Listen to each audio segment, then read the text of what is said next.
देवगढ़ विजु जनता दल पक्षर 28तम प्रतिष्ठा दिवस पालित हो जाएगी। आज सकाळ 10 घटिका समय प्रधानपाट स्थित प्रवाद पुरुष विजयबाबू प्रतिमूर्ति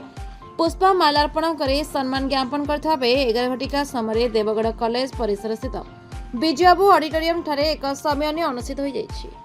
उक्त सम्मेलन आयोजन करथिले जिला सभापति चित्तरंजन प्रधान, योगदान करथिले विधायक रामांचल रंजन विश्वाल, पुराध्यक्षा शांति मंजरी देई, बराकोट अध्यक्षा पुष्पांजलि पात्र, जिला परिषद अध्यक्ष कौशिक कुमार प्रधान, रियामाड़ा अध्यक्ष मधुसूदन प्रधान, जिला सभानेत्री अरुणी प्रधान, अर्चना प्रधान, तिरेबणी ब्लॉक सभानेत्री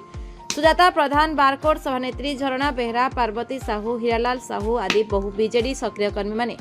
योगदान करथिले एवं टाउन सभापति सुखदेव भंज सभा संघ करथिले एवं मुक्त सम्मेलन बीजेडी दल को पुणी पुंखानुपुंख भाव में आलोचना करी ओडिशा को पुणी बीजेडी सरकार गठन पर आलोकपात कराइतला। देवगढ़ तपस्विनी पात्र रिपोर्ट,